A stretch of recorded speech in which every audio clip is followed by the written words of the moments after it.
Hello everybody, it's me. This is my first video on this channel. So today I think I'm going to go into a deep dive into Anne's story and then how she got into my life. So Anne was born on July 12th, I think 1926. Annalise married Frank. I have two versions. I have the graphic adaptation and this is the diary that I have.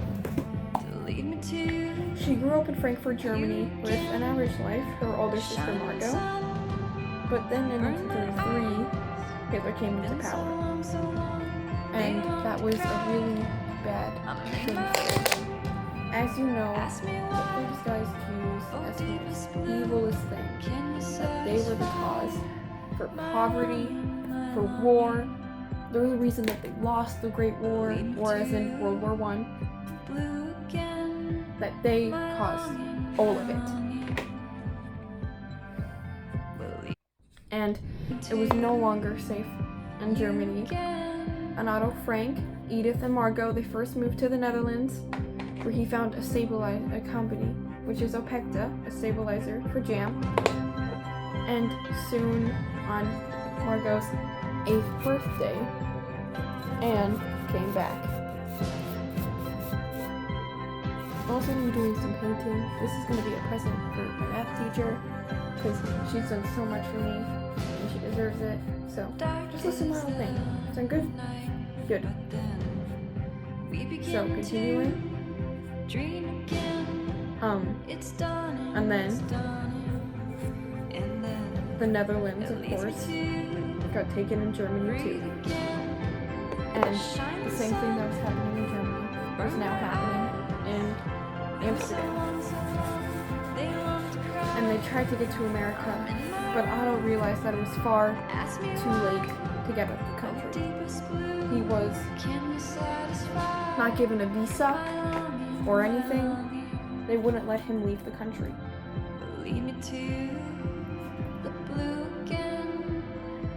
So,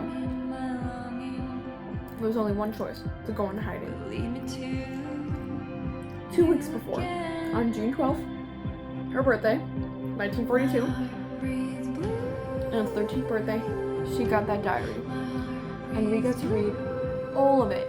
If you want more deep dive, I'm not going to go into everything, but she talks about her best friend Hannah Lee and Jacqueline. But yeah, she had a really good life before she went to hiding. Some major moments, she starts dreaming of Hannah Lee, because Hannah Lee was in Bergen-Belsen, and she left her, and Anne felt very, very guilty.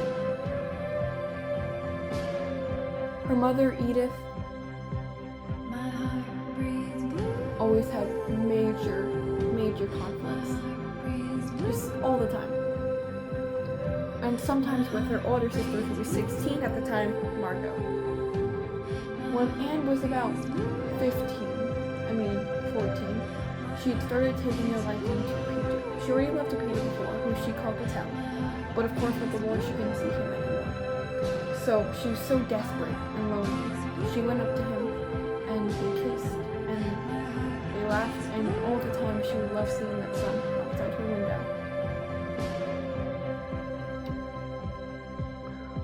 But and Anne realized that she had two versions of herself. But unfortunately, on August 4th, 1944, around 10 to 11 a.m., the business was raided with an unknown,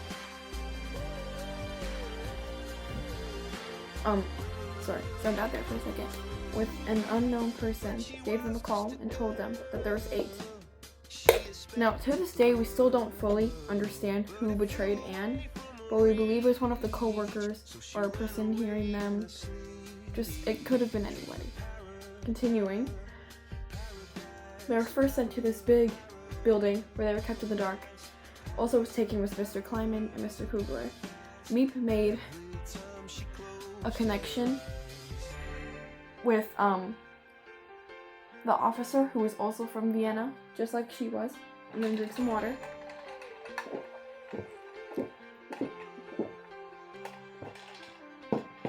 And Beth was able to leave with some documents.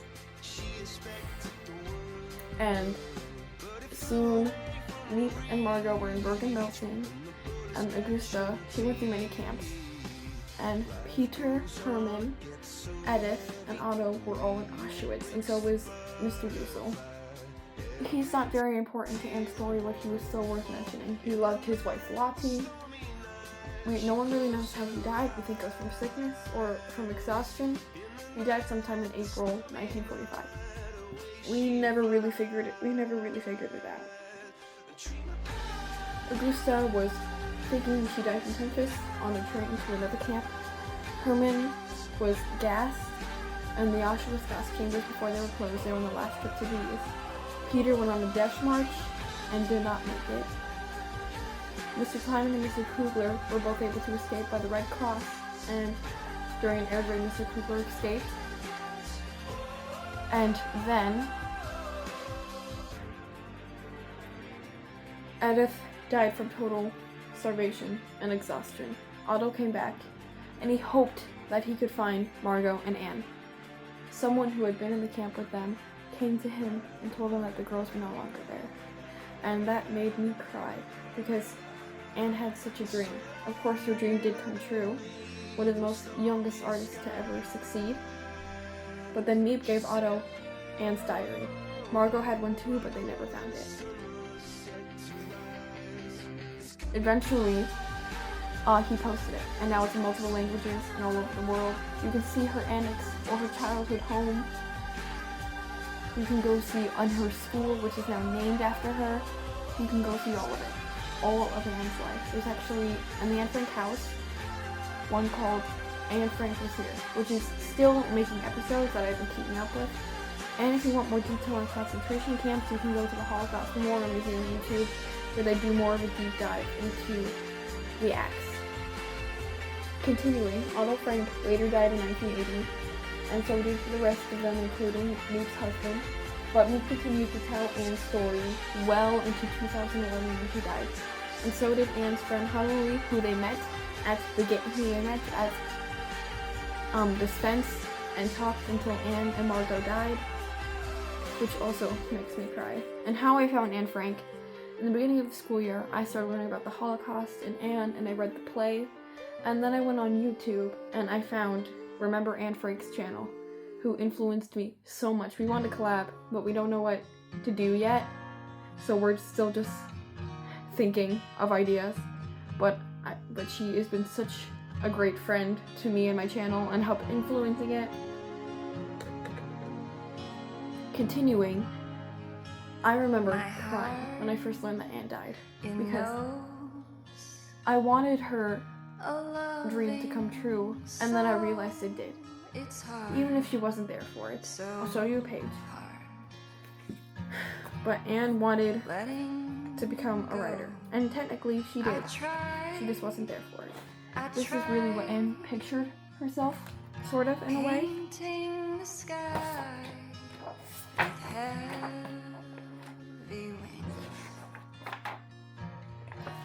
And here's just this amazing picture.